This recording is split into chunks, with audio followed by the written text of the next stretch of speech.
Good morning. Good morning. What is going on, everybody? Thank you very much for being here. Tuesday, December 30th, couple days away from the calendar turning here. Couple days away from 2026. What happened in 2025? What the hell happened in 2025? Appreciate you guys being a part of the show. Thank you very much for being here. Fun show lined up today. A lot going on. And we got a guest and we got a game tonight. So there's today will be a packed day, but I'm looking forward to it. Looking forward to talking Lakers, some NBA basketball, and then a good matchup tonight. I'm looking forward to the game tonight. There's certain games I definitely look forward to more than others. This is one of those games I'm looking forward to. Why am I looking forward to it? I want to see what the Pistons are all about. 24-8 record. Lost a couple games in a row. I'm sure want to come have a little payback against the Lakers, or at least try to get back on track against the Lakers. I'm looking forward to a game like this tonight. Got a number of different topics that we're going to get into. I'm going to get into the topics in just a second, at least what the rundown of the show is going to be. If you're here, you want to throw some comments in, feel free to do so. Shout out to everybody that's been hanging out on the channel. Greatly appreciate that. Okay, let me give everyone a quick rundown what we got for the show. Since we do have a guest coming up, Trevor Lane's going to join the show. Since he's going to join the show, I'll kind of maybe go a little bit faster here just so I could get through a couple of topics here before Trev joins the show. What is today? Today is Tuesday, December 30th, and LeBron James is turning 41 years old. How much longer is LeBron James going to play in the NBA? Is that not a fair question? I think that's a fair question. Is this it for him? Is this his final year with the Lakers? Is it not? Is this final year in the NBA? So we'll hit on a few of those. In all honesty, I think it's of course it's a fair conversation to have. But we'll reflect a little on LeBron turning 41 and then also look at, well, how much longer is he going to do this for? And how much longer do Laker fans want to see him do this in a Laker jersey? I think those are all fair questions, at least based upon a lot of the comments that I typically get. More injuries for the Lakers. So Lakers got the Pistons tonight. Unfortunately, they're going to have to play. We already know about Gabe Vincent. We already know about Austin Reeves. Take out Rui Hachimura tonight. He won't be playing for the Lakers tonight. So unfortunately for the Lakers, no Rui. We'll hit a little bit on some of the injuries, guys that need to step up, all that other stuff that kind of comes with the territory. Tough matchup I mentioned against the Detroit Pistons, which I'm looking forward to. I think probably, I hope there's a lot of Laker NBA fans looking forward to a game like tonight, getting a chance to see. We're not going to see Cade Cunningham a couple times a year, Jaden Ivey a couple times a year. I think there's, obviously only a few players that you can look at around the league, and only a few times you get to see certain teams. And I think it's, I want to see the Lakers and the Pistons. I know not everybody probably wants to see it, but if they're good and the Pistons are good, we'll obviously spend some time and talking about it. I meant Jalen Duran. I don't know why I said Ivy there. Jalen Duran. Jaden Ivey's not a bad player, but he's definitely not Jalen Duran. Okay, let's a couple other things I'll hit on today. Window closed. Bobby Marks had kind of a segment, had a conversation about the Lakers and the Warriors windows both being closed, kind of on similar timelines. I don't really agree with that, to be honest with you. I don't know if they're on similar timelines because the Lakers got to reset with Luka Doncic, and the Warriors don't have anything to reset with. And then the final thing we'll get into. There's some NBA news out there. The Jokic injury, I think everyone is kind of just waiting to see, all right, what happens today when Nikola Jokic, and what happens with that injury.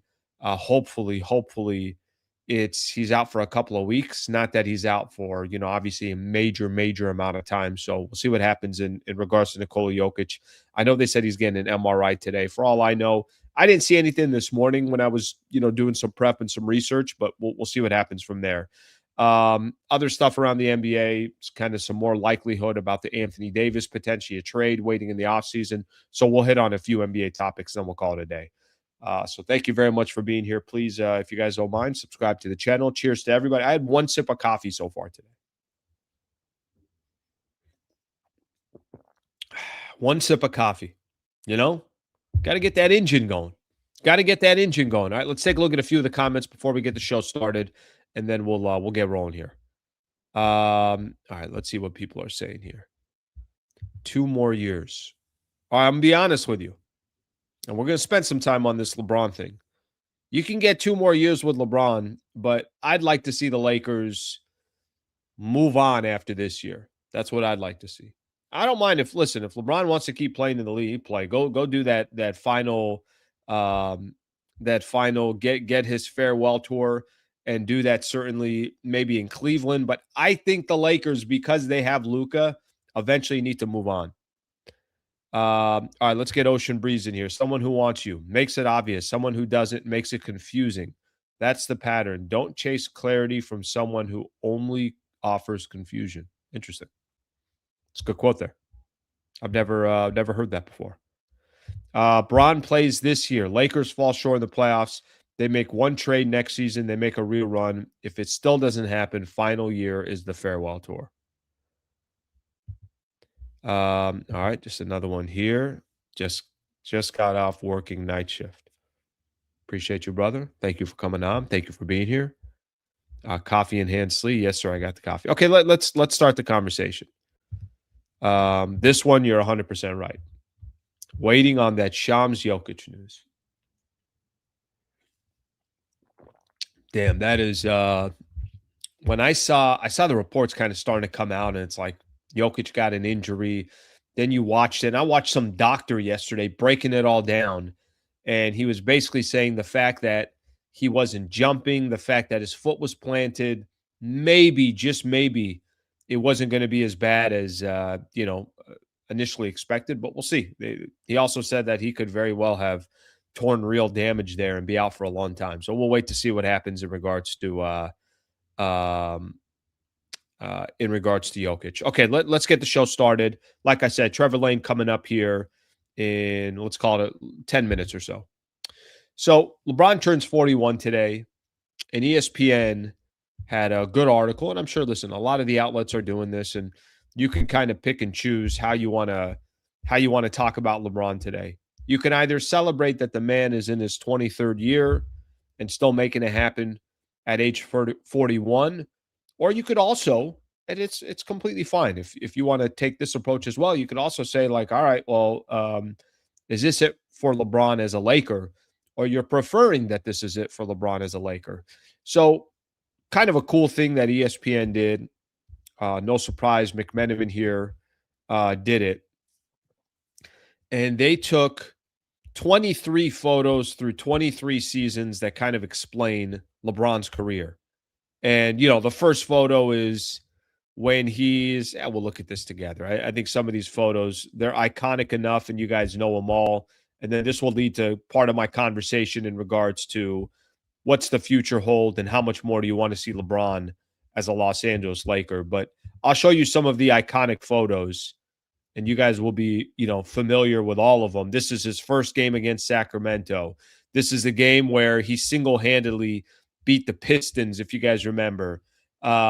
This is him with his son, get to the NBA Finals. This is Tim Duncan basically saying, hey, save all the NBA championships for us, or let us get a couple more before you start stacking them up. This is obviously when he joins Miami. This is him, an iconic shot with Dwayne Wade and LeBron. So anyway, this just kind of goes on. He gets his first championship. Some iconic shots here of LeBron over the years. The Iguodala block, gets a championship in Golden State, does it for Cleveland, keeps going. The J.R. Smith, where the hell is J.R. Smith going? We see some of these iconic photos. I think for me, for today, I think there's a couple different ways to look at LeBron turning 41. I mean, it's unbelievable. Like, let's just take a quick second and just appreciate somebody that just played in the league for this long, let alone what he's been able to accomplish, the expectations that were on his shoulders, all that stuff. Put all that to the side. Guy's been in the league for 23 years. Certainly has memorable moments. Certainly, if you're an NBA fan, it's impossible not to have this huge, gigantic chapter of LeBron tied into your NBA life, whether he was on your team or he wasn't. Um, LeBron crosses many, many generations because he's been in the league for so long.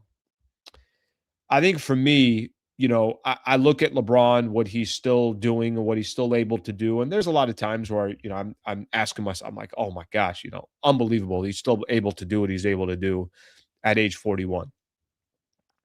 There's the other piece of me as well that I think is also under the realization that if the Lakers are going to truly compete for an NBA championship, I don't think it could be with LeBron. I don't think it can be. And part of that has to just do with he's 41. Other part obviously has to do with, well, how much of the cap space is he going to take up? Certainly a sizable amount in a $52 million contract. And how can you really, really churn the chapter and hand the keys to Luka and really, really rebuild under a completely new regime? It's kind of interesting, right? You look at the last year, you got a new star in Luka Doncic. You got new ownership that just walked in. It really is kind of a changing of the guard from the legacy Bus family to LeBron 8 years with the Lakers to here's a 26-year-old in Luka Doncic that's coming who's going to be competing for an MVP probably most of the next 5-7 years, but doesn't have anything on his resume in an NBA championship. Then you got new ownership that comes in and new ownership walks in, and we kind of know what they're bringing to the table. They've had a tremendous amount of success in another sport that's just a few miles away from where Crypto.com Arena is, but literally as successful as you can possibly be in any sport. That's how good that front office has been and that ownership has been. Yeah, are the rules a little bit different? Of course they are. And have the Dodgers taken advantage of that? Certainly they have. But it doesn't mean that you can't bring a similar philosophy of how to be successful with the Lakers. I have a difficult time thinking in my head the Lakers are able to accomplish what they're trying to accomplish and what Braun would like to accomplish. Maybe this is it. Maybe this is the last hurrah. Maybe the Lakers put some assets in the center of the table and say, all right, we're going to give this a legitimate chance before the trade deadline, and we're going to give this thing a real opportunity. Maybe they say, no, I just don't know if we can compete this year based on looking at the Spurs and the Oklahoma City Thunder. Let's not use all our resources right now. Let's just be smarter and try to keep that cap space and see what we could do in free agency and developing our own players and going to get better scouts and everything else. I don't know. But at this point, watching the Lakers, I think it's safe to say it'd be much more of a surprise to see LeBron at age 41 making a run at an NBA championship with the Lakers. It'd be much more of a surprise than that happened than if it didn't happen. It's not a knock on LeBron. It's not a knock on anybody. The man's 41. The Lakers clearly have a number of different holes. Lakers are clearly in a position so far watching them play this year where when you look at them versus the elite, we get an elite team tonight. At least I think we're going to get an elite team with the Detroit Pistons. They've lost 2 games in a row, but they're 24-8 on the season. I think we've seen enough Lakers basketball to say, all right, unless there's some pretty seismic changes, they get healthy, Austin Reeves back, they got to have so many things go their way in order to say, hey, this is a legit team in the Western Conference that could come out of the West. I don't put as much blame on LeBron like others like to do. I just realized that the man is 41. I think he is one of the greatest, clearly, to ever play the game. And I appreciate what he's brought to the table, but I also understand at some point it's going to come to an end. Does it come to an end this season? Does he want to play another year after that? If you ask me my own personal preference, I think I'm good if LeBron's chapter, at least with the Los Angeles Lakers, closes out 8 seasons in. And then the Lakers can start rebuilding and figuring out, okay, what's it going to be like from here? And how can we now build properly around Luka? Maybe that includes Reeves. Maybe it doesn't include Reeves. But the Lakers got a ways to go. And they got another superstar that they really need to shift all their attention to and their focus on. 41 for LeBron. And the question now was, well, how many more years is LeBron going to be, obviously playing for the Lakers? Or how many more years is he going to be in the league? I have a difficult time thinking the man's just going to call it quits and then it's done. I do think he's going to want his farewell tour. Maybe I'm crazy on that one. Maybe it is in Cleveland. Maybe it is in LA with the Lakers. But I know I don't think you can accomplish both. I don't think you can get a farewell tour and compete for an NBA championship in the same season. Hey, maybe this new ownership will prove everybody wrong and they'll say, no, there's a way to do that. And we have our plan and this is how it's going to get done. But I know that part's going to be very, very difficult, especially if you got a guy making $52 million at this stage of his career. So it's kind of a moment to reflect on Bron. It's a moment to look at what he's accomplished, certainly what he's accomplished just as a Los Angeles Laker. And then I also think it's very, very fair to bring up the question, well, how many more years are we going to see of LeBron with the Los Angeles Lakers? Or how many more years are we just going to see LeBron in general in the NBA? Okay, I mentioned I got a guest coming up. Before I do so, I want to give a quick shout out to one of our partners here. Shout out to Harris SoCal, coming in as a brand new partner here on Hoops Talk and joining the channel and everything else. They'll be here the entire season. Really appreciate their partnership here on the channel. It's going to be cool because, I know a lot of listeners have asked, and obviously my time in sports talk radio in Southern California, a lot of listeners ask, hey, is there ways we can do an event together? We can do something live together. Yes. And it's all going to happen at Harris. So once the calendar year turns and we get into 2026, we'll start coordinating.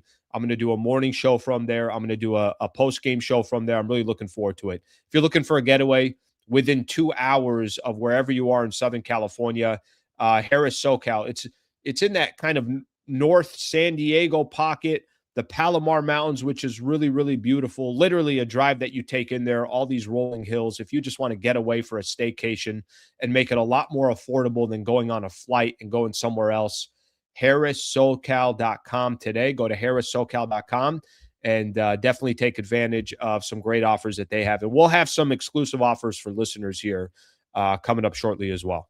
All right, want to welcome in a good friend of the show, and always enjoy his opinion when it comes to Lakers basketball. Trevor Lane of Lakers Nation. Good morning, sir. Good morning, Alan. How are you doing? Good, Trevor. I'm doing good.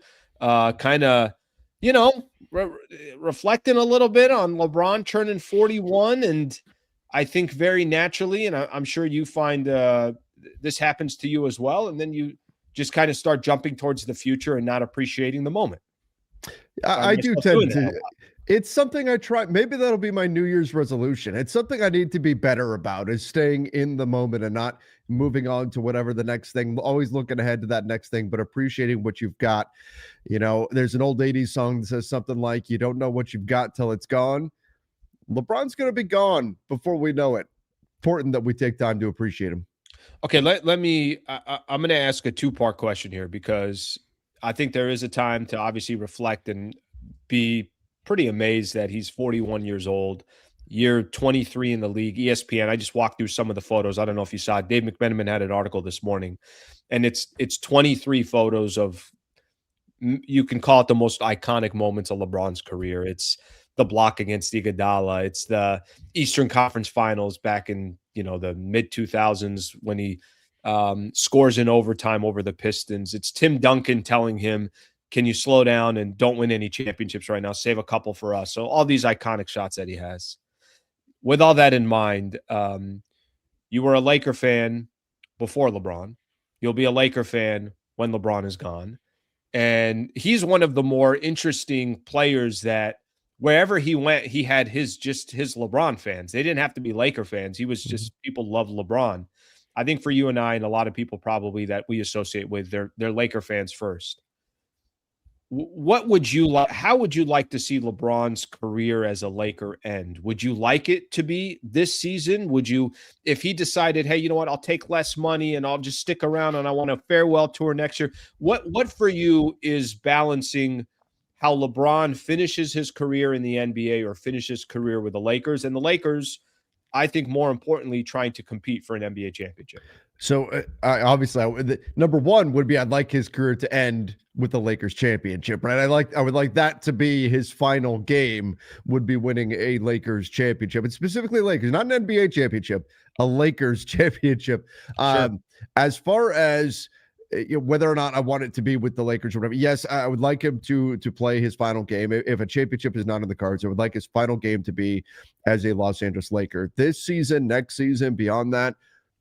Whatever he wants, he's earned that right to decide how much longer he wants to play. I think we're starting to see over the last couple of weeks more bounce return to his step. He's looking, he has nights. That last game against the Sacramento Kings, he looked more like 37 and not 41. We're going to see him look more and more like himself. Now, how sustainable is that? How long can he continue playing? We'll have to see. But right now, he's still playing at a very, very high level of basketball. And if he wants to keep playing another year, another 2 years or whatever, I don't think we're seeing things on the court that are necessarily suggesting he can't.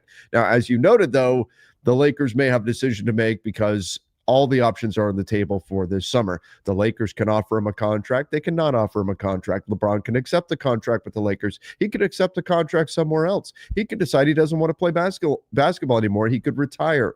I hope he plays whatever his final game is as a Laker. But to your point, if LeBron does want to come back next year, there's probably going to be some type of conversation about, all right, what is this going to look like salary-wise? Because we're going to try to build this team out around Luka and go from there. So I'm curious to see what the future will hold for LeBron. I do hope that if he decides to continue playing, it is in a Lakers jersey. If that's 3 years from now that his final game is, I'd like to see it happen in a Lakers jersey. But I think at this point, he's got the right to choose how much longer he wants to play. If this is it, this is it. And can't complain about the career that he's had. He's been absolutely phenomenal. Yeah, it's interesting because I'm not sure if I don't know how much will be in his hands and his control by the time you get to the summer, because and here's what I mean by that.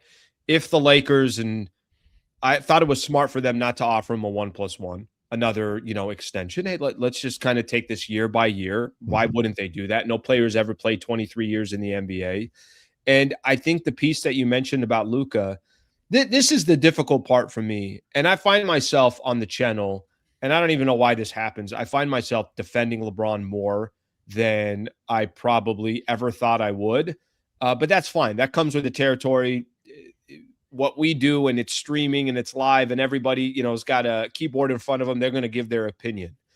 Here's the one thing that I will say. I have a difficult time trying to think past this season how you can properly, fully rebuild with Luka unless LeBron's not there. I mean, if I'm being blunt on that, and like you said, maybe there's a way to be creative. Eric Pincus was breaking down a couple of things for me. There's paths where he can make $9 million a year, and then now you can, still go out there and go get players that you need and everything else. Well, you're asking LeBron then to take obviously a very, very steep pay cut, number one. And number two, even if he takes that pay cut, can you really still build a team around Luka if LeBron is still there? I don't think we need an answer. I would like your opinion on it if you think that's realistic. Maybe today isn't even the day to say that, but just because he's turning 41, there is a little bit of how much longer can this guy do this? Yeah, I mean, we saw Kevin Durant take less. Now, not a lot less, not like he played for $9 million. He played for $40 million with the Houston Rockets. But I think under the current collective bargaining agreement and the way this environment is setting up, the guys that are getting up there in years that are still very productive, and LeBron certainly fits in that category, are probably going to have to take a non-max salary. Max contracts are no longer just handed out to anybody who's a really good all-star adjacent level player. It is the top tier guys that are getting these true max contracts. And there are differences between the 25% max, which is what we talk about with the younger players, guys like an Austin Reeves, a max, versus a LeBron max is a 35% max, a big jump there. But with LeBron, I do think that it's possible for him to stick around on a non-max salary and be a Laker. But to your point with Luka, what is it, if we to break it down to a conceptual level, what is it that you want with Luka? You want athletic, defensive, switchy players that could also shoot. And probably some youth. When we're going to see it tonight when they take on the Detroit Pistons. With the way the Pistons defend, the Lakers, I think, ultimately need to move in that direction. Is that LeBron's particular style of play? No, because he's 41 years old. He can't fly all over the court every single night the way that you have to in the way NBA teams are defending today. So there is a little bit of a challenge there. Can you have Luka, LeBron? I would assume probably the plan is for Austin Reeves to stick around as well, all three of them on the floor, and get your defense to where it's going to need to be to contend for a championship. Maybe not. And that's a conversation the Lakers will have to look at over the summer, whether or not that's going to make sense. Maybe that informs, who knows? Maybe it's LeBron and Luka that stay and Austin winds up being the one to move on or something like that. But I do think it's something they're going to have to take a real look at. I think it's going to inform, if you are going to keep the three of them together and start them together, you're going to have to make some very deliberate decisions with the other two starting spots on your squad. And even then, that may not quite be enough to get to where you ultimately need to be on the defensive side of the ball. It's something to consider. That said, Alan, it's also a great problem to have when you've got three guys as talented as these three are playing together. Well, and here's, I will tell you that the fact that we're in the season right now, and we're going to find out this year as well. You had a little bit of a sample size last season.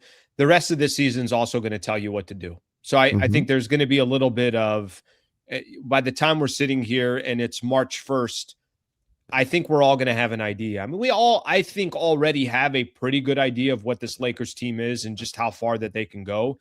But those are decisions, obviously, are going to come down the road. What did you make? Trevor, listen, you're reacting to every single Lakers game. I think you live stream. I think you're 22 hours a day. I think you're live streaming. I could be right. I could be wrong. Just about. I think I've seen you take a nap live streaming and still with some great numbers. But I want to did it feel a little bit different after that loss to the Rockets? Because I did feel like there was this wave. Lakers had been, losing games, and yes, they'd beat some teams, some of them below 500. We would see them get in the games they lost, they get blown out. Defense had been an issue. 3-point defense has been an issue. Rebounding has been an issue. We kind of have seen it. It's not like what happened against the Rockets was, oh my God, we've never seen this before. But did it feel like from Thursday to Sunday night before the Lakers played the Kings, did it feel different, the amount of attention and criticism and, the sky is falling? And the only reason why I asked that question is because I think all the Sacramento Kings did was just give it a quick second to which is fine. The Lakers just need to win any way they can get it. It kind of quieted the noise for just a second. But did Thursday to Sunday feel different after that loss to the Rockets? Yeah, absolutely. And Ellen, when I got into this business, I made a very deliberate decision that I'm not going to hide my Lakers fandom. I'm not going to present myself as the unbiased media member here or anything like that, because I just wouldn't be able to be authentic and it'd be true to myself. So my reaction was coming from the point of view of still someone who is a lifelong Lakers fan and will be. I was very, very frustrated, very disappointed with what we saw from the Lakers, because I felt they had it wasn't just they had an off game in that way. If you come out and you have a bad shooting night and you play as hard as you can, but you just have a bad it happens. It happens. That I can accept. You have a bad night. What we saw out of the Lakers on Christmas Day and the game before that as well, against the Suns, against Phoenix. Yeah, that was a Clippers team too. You could play the Clippers game. At least had the context of it was an outlet. They were in the bottom 18 all-time 3-point performances on that volume from deep. Like, it was at least an outlier shooting game too. So there was at least that kind of muddying the water. But those next two games, they got out-hustled. They got outworked. And from a fan perspective, you're always going to be upset when the team loses. That's always, you're never going to be happy about that. But when you lose, not just because you got beat by a better team, not just because, we had a bad shooting night, but because the other team played harder than you did, on Christmas Day in the national spotlight, the marquee time slot, showed Christmas Day, that really bothered me. I was not pleased with what we saw there. I thought that was too borderline offensive to Lakers fans, to the basketball gods, what we saw out of the team that night. And I was very happy to see them bounce back the way they did against the Sacramento Kings. Now, of course, it is just Sacramento. You can just dismiss that game if you want and say, well, it's a bad team. Yes, it's a bad team. But they needed it no matter what. They needed it. Yes. And if you go back and watch the film, which I did, and went over it on Lakers Nation, they played much harder. You could see there was much more attention to detail. Their defensive schemes were much better just because their effort level was much better. I'm not saying they're going to beat the Pistons tonight, but if they play with the same level of intensity, if they have played with the same level of intentionality, they will be a better team tonight, certainly, than they were on Christmas Day. I hope Christmas Day is that moment where we say, okay, they learned their lesson. You cannot show up with that effort level and expect to be competitive. You're going to get embarrassed if you show up with that effort level, and hopefully that's the last we see of it. Yeah, and I think we all say this. It's kind of a similar theme. Doesn't matter what team you watch. It doesn't matter what sport you're watching. Only thing you're asking for from your squad, it's like, okay, yeah, you have a bad shooting night. All right, things don't go well. Does it look like you care? And if it looks like you care and you're out there blood, sweat, and tears, everybody's going to walk away and say, hey, the other team was just better. If it doesn't look like you care, or it feels like you took the day off, that one's tougher to swallow. It's like, well, why do I care if the players don't care? That's when you start kind of making that connection. I kind of want to jump around here for a quick second. And I think we all know how great Luka is, and we know the future of Luka Doncic with the Lakers and how you get an opportunity to really build around a top 5 player in the league. But I want to be critical for a second, because I think as you and I, we could put our fandom to the side and be objective and be critical, and we do that all day long, and that's what makes what we do enjoyable. What are areas, since you now got a chance to see Luka, and Luka was getting a lot of criticism after the Lakers and the Rockets game. It wasn't just him. Everybody's kind of taking a little bit of a piece of it. I know what we love about Luka. What would you like to see improve from Luka? And I'm not telling you he's going to become Gary Payton tomorrow on the defensive side. I'm not telling you that his game is going to change. But what are areas of Luka's game that you watch night in and night out that you say, I wish there was a little less of this? I wish he was a little bit more mature in this area. And I just say that because overall it will help his game and it will help the Lakers. Are there things that stick out to you? Yeah, I mean, certainly the complaining to the officials. You want to complain to the officials, fine. That's been a thing since his Dallas days. It's been a thing forever. But you want to complain to the officials, fine, but do it during a dead ball. Don't put your teammates in a disadvantage because you're stopping to complain to the refs. Get back defensively. That's going to be key. And I thought the Lakers did a much better job getting back as a team against Sacramento. Defensively, yes, they need to do a better job. Luka needs to do a better job. Try to stay in front, fighting through screens, things of that nature. If you look, I almost wonder if he's a little banged up right now because the steals numbers have dropped dramatically. Now, he did have 3 steals against Sacramento. Maybe that's a good sign moving forward here, but you have seen a definite downturn with Luka's defense since we got out of November and into December. Again, maybe he's even a little bit banged up. You see him grimacing out there a lot lately, so perhaps there's something to that.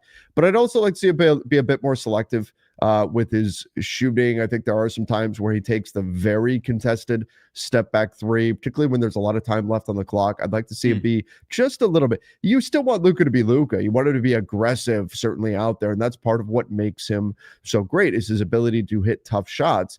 But I'd like to see him be a little bit more choosy with the shots that he takes. I think there are times where when it feels like the game's starting to slip away, Luka really just starts throwing wild haymakers. You start seeing some crazy behind the back passes and stuff out of him, and he starts taking some shots where you're like, that maybe felt a little early, a little quick. He's trying to shoot you back into a game, and oftentimes things can snowball and go the other way. So we're talking about minor tweaks. He's an amazing player. He's one of the best players in the NBA, no question. But just some little tweaks here and there, I think would go a long way towards helping Luka's overall efficiency. It's hard, though, because it's Luka, and you don't want to tell him to dial it back too much because the aggression is part of what makes him his DNA. Exactly. Exactly. But I think just a little bit of a recalibration, I think could do wonders for him. Yeah, it's funny when you say that, Lakers will be down and he's trying to shoot them back into the game and maybe take some ill-advised shots or whatever the case is. What makes Luka so great as well is Luka will do that to bury a team as well. So when they're up by 6 and there's a couple minutes left, Luka's looking for the dagger. It's like it is in his blood. Obviously to have moments like that, only a few players in the NBA are able to do that. Let me shift gears here for a quick second. And Lakers got the Pistons tonight. Obviously, I love games like this. I don't know how you feel, but if the Pistons were 8-24, I wouldn't care, but they're 24-8. They're the best team in the Eastern Conference so far. I love getting a chance to see players like Kate Cunningham, which we don't get to see every single night. I love the challenge in front of the Lakers tonight. What as you get ready, Rui's not playing. We know that. We know obviously Austin Reeves, Gabe Vincent. It's going to be a challenge. This isn't going to be a game. It's going to be a tough game, and the Pistons have lost a couple games in a row. What would you like to see tonight from the Lakers, where we did see them in desperation mode get a win against Sacramento, who's awful and who were missing 3 key players on their roster? But like I think you and I mentioned, when you're a team like the Lakers who have been struggling, you just want to get a little bit of momentum, which they got on Sunday. How do they get real momentum tonight, walking away saying, okay, hey, back on track? You're looking at the Western Conference. Spurs got a loss here. Minnesota's lost a couple. It's not like everyone is holding their ground in the West. The Lakers are right in the thick of everything. Denver, obviously, will wait to see what happens with Jokic, but they lost yesterday as well. What would you like to see against the Pistons? This is, obviously a win, but this is a big game. This is a big game. I agree. But this is a bigger game than Lakers versus Pistons. This is a bigger game than that, because this is stylistically the kind of team that they've struggled with now, and not even just this season, but years that they've struggled with this team, with teams like this. Athletic, put a lot of pressure on the perimeter. Look at the games against Phoenix this year.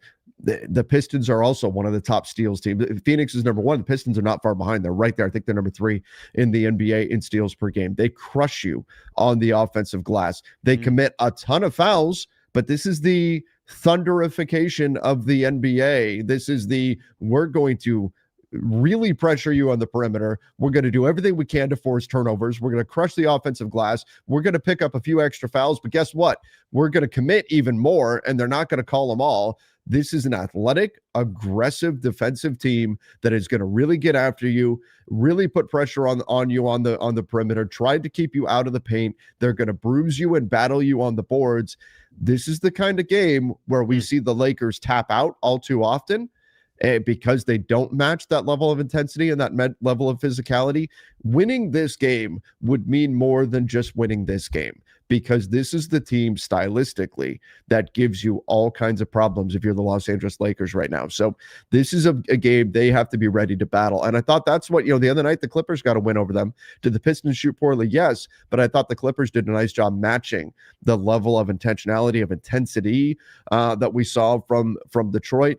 The Lakers have got to do that tonight. If they don't, this is the game that has the potential to get ugly if the Lakers don't match the level of physicality and aggressiveness. They're not going to be athletically on the same level, but they've got to be willing to punch back against Detroit tonight. That's going to be critical in this one. I'll say it. A win here would mean more than just winning one game if they can get this done. It's a good way to put it. It's a good way to break down. And I think what you said at the end stands out to me the most.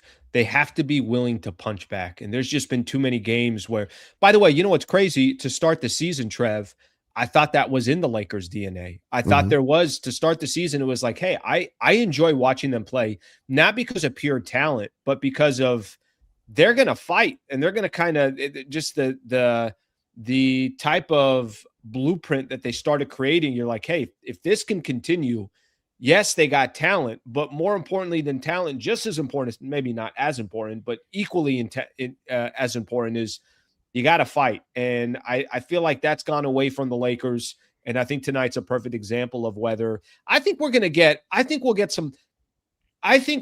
what we're looking for from the Lakers tonight, but that doesn't guarantee a win, right? Yeah. That I think they could still play a game where they play tough. It's a close game in the fourth quarter, and the Pistons just have a little bit more talent and end up winning the game. But I think too much has happened in the last few days to, I think, just go back to what they were over that stretch you were talking about against the Suns and the Rockets, where they basically got punked.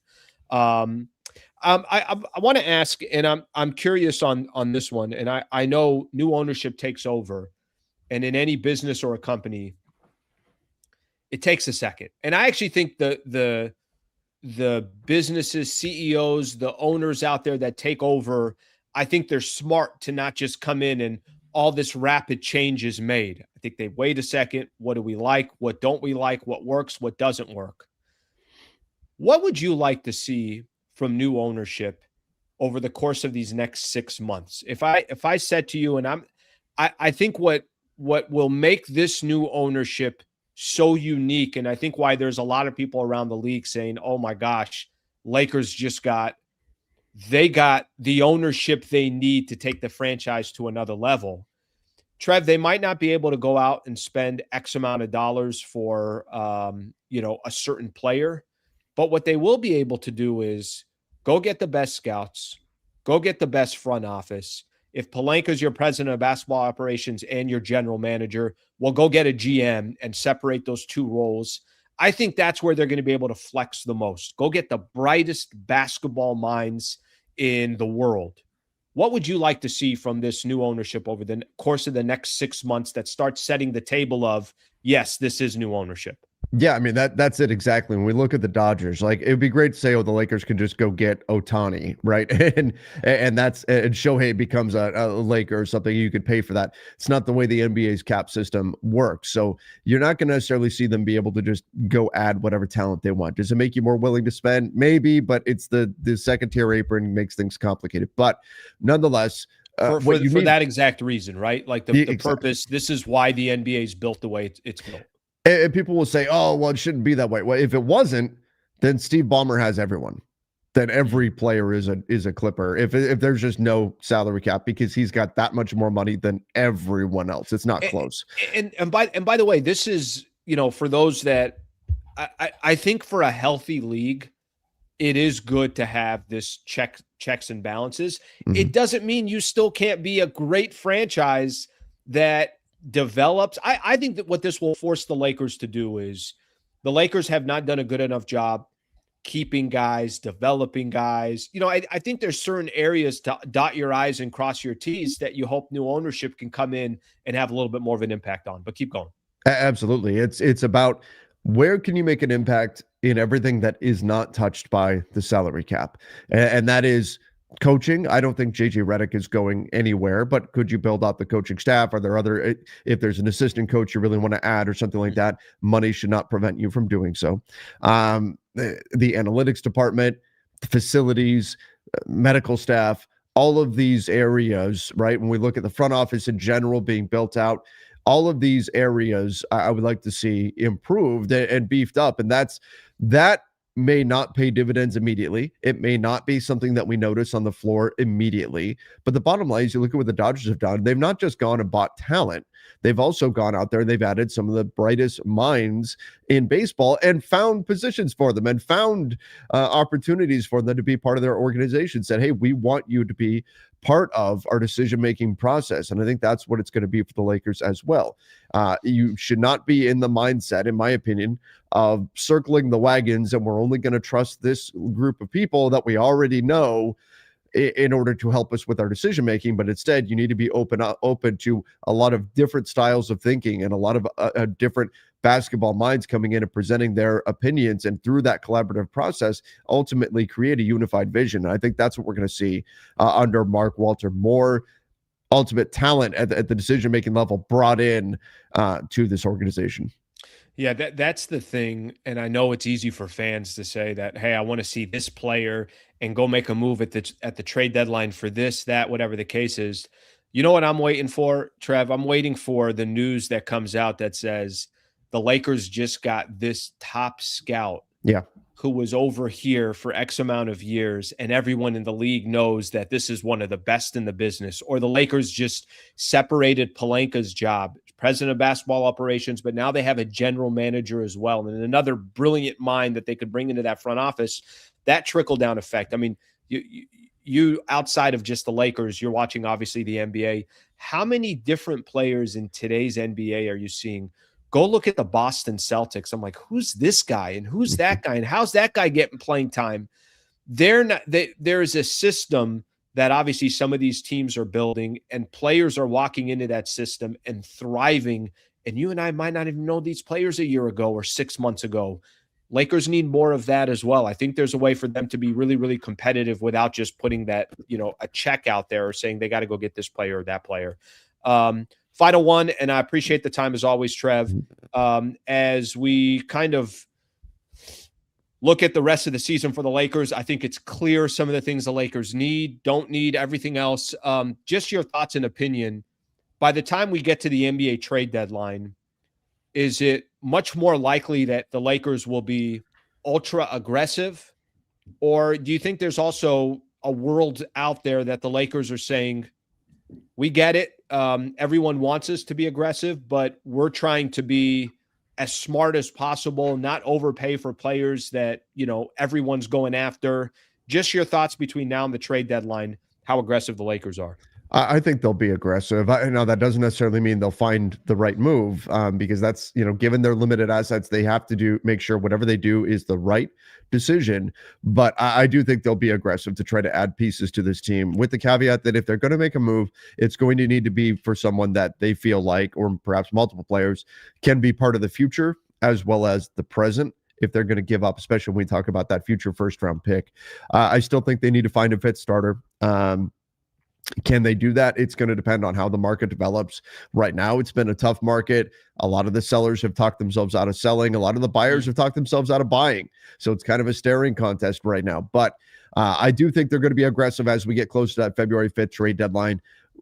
Can they get something done? We'll see. But I don't think it's going to be for a lack of trying if they don't. Thank you, buddy. Appreciate the time. It'll be fun tonight watching the Lakers and the Pistons. So looking forward to that. Yes, but as always, appreciate your thoughts, your opinion, and your view on where the Lakers are sitting. So thank you, bud. Hey, thanks for having me, Alan. I appreciate it. All right. That is Trevor Lane right there. Great stuff from Trev as always. All right. We got a lot that we can build off of on that one. There's a lot of angles to take off of what Trevor was hitting on it, and some good topics. I gotta be honest, whoever asked those questions to Trevor, good work, Sliwa. Good work. No, I know there's a lot of comments out there, and I haven't got a chance to really chime in on some of the comments. So I'm going to spend the next few minutes just looking at your comments. If you put in a comment earlier, it's going to be tough for me to go back and find that comment. So questions, thoughts, comments on anything that we just hit on, Trev and I, obviously talking about LeBron, the future, the Lakers front office, what they're going to do at the trade deadline, some criticism towards Luka, all those topics that we hit on. Feel free to put a comment in. Just make it more recent, because I'm not going to be able to go back. Shout out to Brad Wallace and the Wallace firm. If you are, hopefully you're never in this position or this spot, but things happen in life. If you're looking for an injury attorney, serious injury, a wrongful death case, it's you, a family member, it's a friend, you're trying to help somebody else out, please point them in the direction of Brad Wallace and the Wallace firm. He can help anybody in the state of California. wallacewins.com/Sliwa. If you go to that website, get an absolutely free consultation and let him guide you. I think that's basically my biggest message for those who know. They've been a proud partner of the channel now for a while. I've known him now for about 6 years. I know this industry is very busy. There's a lot of companies out there screaming for your attention. All right, Brad Wallace is probably going to take a much different approach. He's got a great reputation in the industry. wallacewins.com/Sliwa. I'm happy to make an introduction. Again, thank you to Brad Wallace and the Wallace firm for being a partner. All right, let's take a look at some of these comments here. Let's see what people are talking about. Let's see. Slee, glad you pushed back against LeBron take Trevor had. He actually suggested trading Reeves and keeping LeBron. He's too biased to have a real perspective of the Lakers. I don't think so. I will tell you this, and I know Trevor is obviously as big of a fan as it gets to the Lakers, but I do think there's a lot of times he's going to give his opinion and his thoughts, and they're probably going to differ from yours or mine or another Laker fan, but that's okay. That's how he feels. That's how he feels. I could just give my opinion. If we're talking, LeBron turned 41 today. My opinion on LeBron, I'm good after this season. I'm good. This is one person's opinion. I'm good after this season. LeBron has made the Lakers relevant since he got back. This is his 8th season with the Lakers. Helped them win an NBA championship. Helped them get Anthony Davis. At some point, it's got to come to an end. I just do not believe you can fully rebuild with Luka, with LeBron there. I just don't think that that's possible. I don't think the two of those can coincide. Now, maybe there's a world LeBron says, look, I just want to stay in LA. I want to be a Laker, and I'm willing to take less money. Okay, then that's a conversation that we can have. But even with that, it's just his aura. He's such a big presence. It's going to be very difficult to completely hand the keys over, to completely rebuild, to completely go out the players, to go get the players that you need around Luka when LeBron is still on the team and he's 41 years old. LeBron did nothing wrong. LeBron has done his thing. It's impressive that he's been around for 23 years. For me, when this season ends, I'd like to see that chapter end and the Lakers obviously move on as well. And I think the Lakers have given some signals that that's probably what's going to happen. And maybe LeBron has given signals as well when it comes to that. Some people want to see LeBron for another couple of years. If LeBron wants to go do a farewell tour after this season and he ends up somewhere else, let him go do that. I think if you're the Lakers and if Luka wasn't here, maybe the conversation is completely different. But Luka is here. He is 26 years old, and you are trying to take advantage of his prime as he's entering into his prime and trying to put together the best roster possible to go compete against the Oklahoma City Thunder and the San Antonio Spurs and some of those other teams. I have a very difficult time that you could accomplish both of those at once. Build around Luka and LeBron on the team as he's, working his way out of the league. I don't see that happening. I really don't. I think it's impossible to see that happening, at least in my eyes, unless the Lakers are super, super creative and LeBron is taking a lot less money. All right, let's get another one in here. Both of your ideal price for a Bron contract, 26-27, as minimum as possible. The least amount as possible would be the most ideal, which probably isn't fair. Bron's going to be bringing in millions of dollars wherever he goes because he's LeBron James. He's still box office. We still talk about him. But I'm talking about on the floor what the Lakers will need. Look, this also has something to do with it as well. Luka ain't Kobe. He's not Jordan. He's not LeBron in his prime. What I mean by that is Luka doesn't control both sides of the ball. Giannis can control the game on both sides of the ball. Luka can, or Jordan used to control. LeBron, Kobe, they're players that were as good as they were offensively. They were just as good defensively. Luka has holes, which means if you're going to put together a team that's going to compete for an NBA championship, you need guys around Luka to help with his deficiencies. Luka's brilliant on offense. He ain't brilliant on defense. LeBron was brilliant on offense and defense. Kobe was brilliant on offense and defense. In order to try to build a championship around Luka, a team around Luka, you have to also take into consideration the flaws that Luka has. There's, when I think of the greatest players to ever play the game, the things that come into my mind immediately is, okay, I don't care how great you were on offense. I don't care how great you were on defense. How great were you at both? And there's certain players that obviously were just, Kobe can lock your ass down for 2 quarters and then also put up 60 points. LeBron could control an entire game with a 40-point triple-double, but get 3 blocks on the other side and completely control the game on the defensive side. Shaq was the same way. Maybe not through his entire career, but for most of his career. So what's the most ideal contract for LeBron? 23rd season in the NBA. Next year will be his 24th. The least amount possible would be the most ideal contract for LeBron. At that point, does he say, I'm going to go somewhere else? Maybe LeBron calls it quits after this season. I don't have an answer for you. Okay, let's take a look at a couple more comments here. See what else people are saying. Thank you for the super, by the way. I appreciate you on that. Let's see what we got here. Agree, Slee, King Kobe, the real king. Yeah, and I'm not in here to, try to have that conversation about, all right, who's the GOAT, who's any of that. I mean, um, I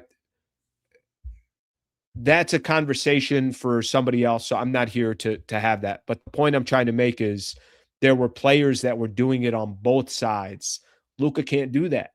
So you got to make up for Luka. As brilliant as Luka is offensively, now you're trying to build a team around him because he's such a weak link on the defensive side of the ball.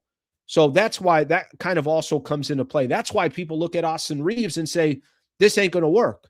If Luka was Shai Gilgeous-Alexander, then you don't have a problem with Austin Reeves on your team, but he's not. He's more James Harden, right? And I'm talking about just from somebody putting here, James Harden. I'm not saying that those players are identical. What I'm saying is James Harden, he's known the most. When I think James Harden, I think of the most viral clips on YouTube where the guy doesn't play a lick of defense. Okay, that comes with his territory. All right, let's take a look at a couple more comments, and then I got a few more things after that. Let's see what we got here. I think he will sunset in Miami or Cleveland. Yeah, those teams are kind of in tough spots too because they're also trying to win. I think when LeBron did his tour, or I'm sorry, when Kobe did his tour, we all knew that was the only thing people were watching. There was no competitive basketball. It was Kobe literally taking his tour.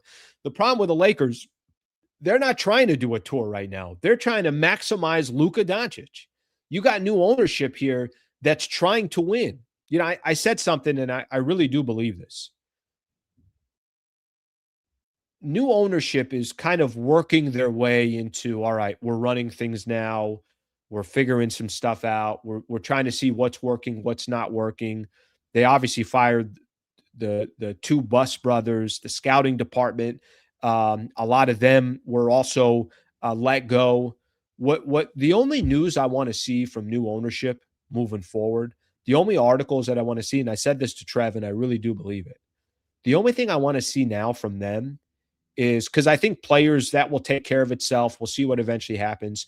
I just want to see a name that none of us know, that it's like the NBA circles are saying, oh my God, the Lakers just grabbed this guy to be the general manager under Pelinka.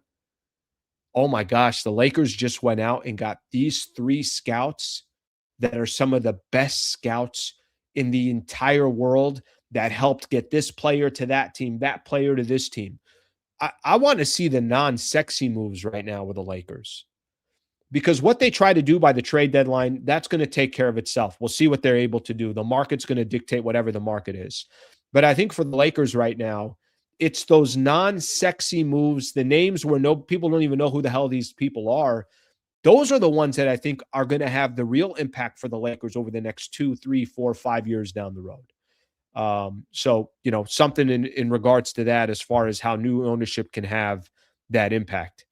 All right. If the NBA wants to be more popular, part of it has to include the changing salary coupe. So trades can actually happen. Unlike MLB deadline feels dead. I disagree. I disagree. I think the NBA guys, go look at what happens. Go look at what happens as we get closer to the NBA trade deadline. There ain't a league that dominates the trade deadline like the NBA. There ain't an offseason that dominates the headlines like the NBA. The NFL is king. Nobody's telling you that they're not. But at the trade deadline, everyone's talking NBA. Guys are moving. There is shifting going around. It goes for 30 days. People are talking about the deadline before the deadline even passes. I disagree in that regard. And I also don't, I like the structure of the NBA because, at the end of the day, it's not just how much money you have. It's not just what market you're in. It's everything.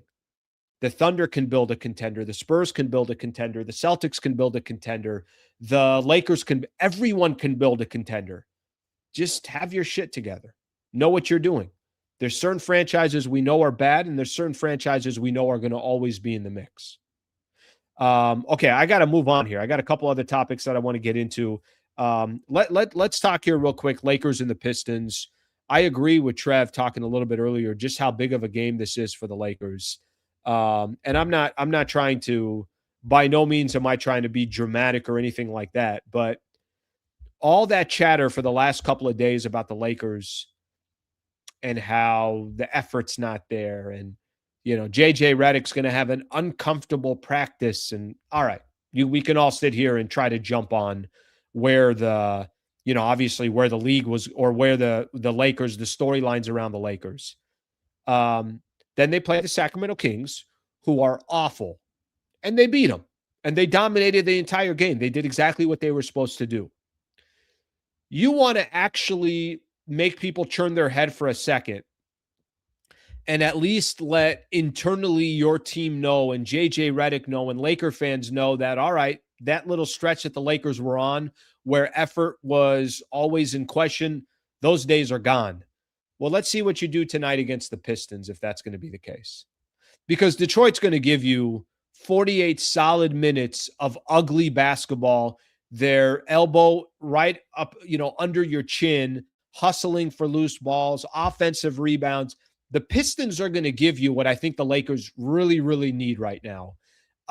Just a genuine test of, are you going to play hard for 48 minutes? Or are you only going to play hard when it's convenient? Because I think the Lakers, they got a little bit of inside of their DNA is, when things are going well, we're going to play very, very hard. When things aren't going very well, we might pack up our bags and call it a day.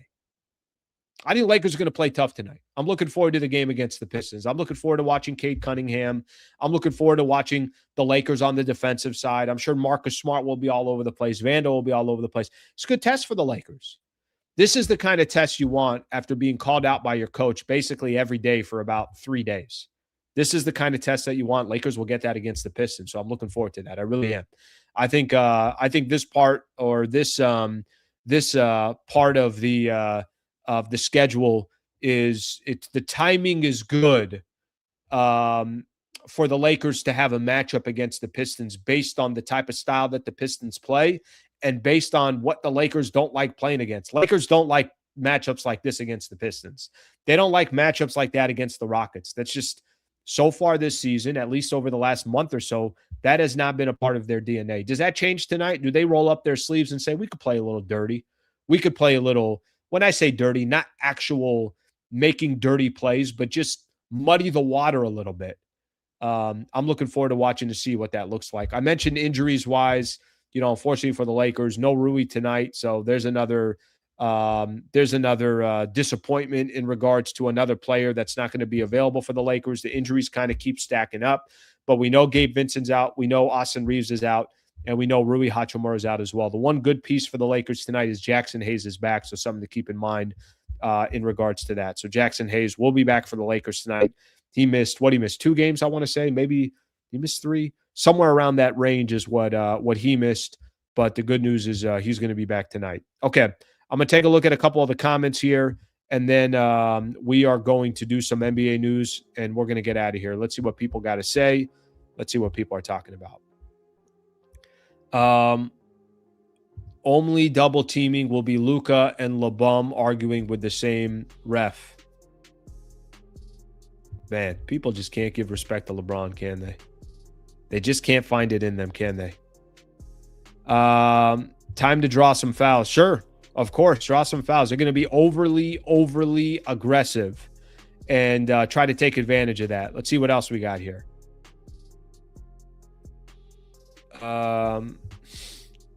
You can't just enjoy his birthday, Allen. Damn, number 1 LeBron hater. You know what I love about these comments? I'm going to have some person call me a LeBron hater. I'm going to have the next person say, Sliwa always glazes LeBron. LeGlazer. Guys, pick one. I mean, I don't know what you want me to tell you. Any sense that comes out of my mouth, I'm either a hater or I can't be critical of the guy. Can you guys talk amongst yourself and pick which one? For the love of God. Thank you for being here, by the way. I appreciate you. Thank you very much for being here. All right, let's, and I actually genuinely mean that when I say it. I don't care. It's okay if you disagree with me or you think I'm kissing somebody's ass. I appreciate you guys being here.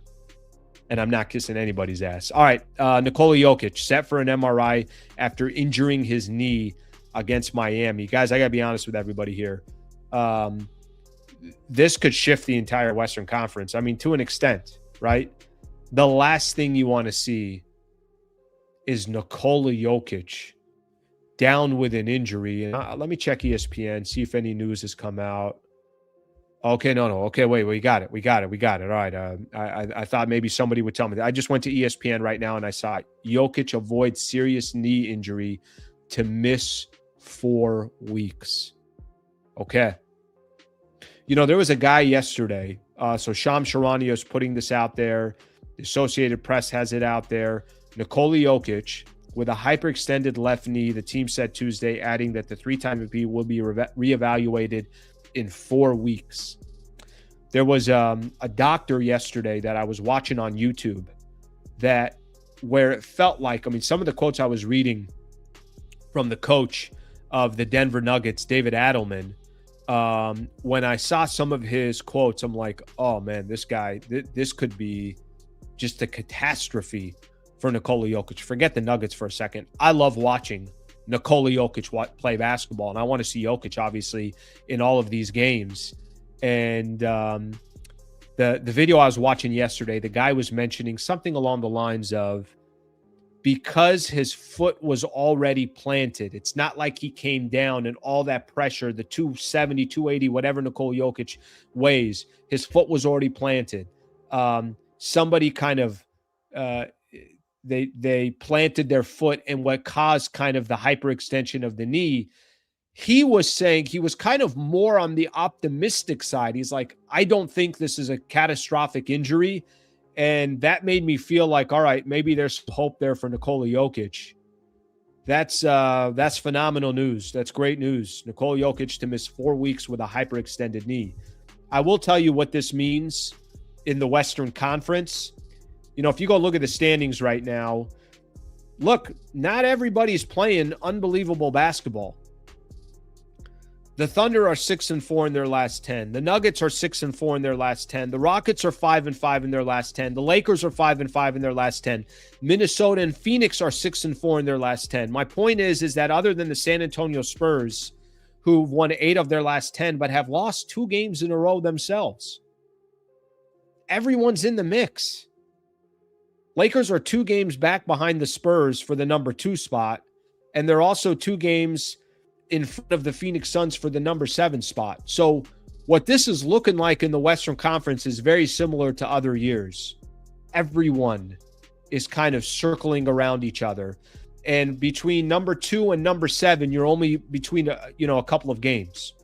The Nuggets definitely got lucky with Nikola Jokic, but add Jokic, Aaron Gordon, Christian Brown, I think, is out.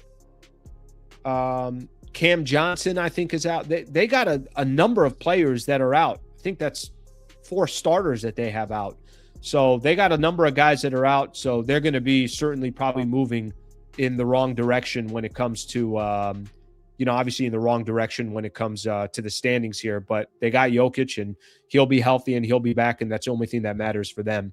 All right, a couple other NBA stories. I'm going to look at a couple of the comments we're going to call today. Luka Doncic, Giannis Antetokounmpo lead in first fan returns of NBA All-Star voting in 2026. So Luka's got 1.2 million votes. Nikola Jokic got 1.1. Giannis leads it in the Eastern Conference with 1.19. So it's 1 and 2. Luka 1, Giannis 2.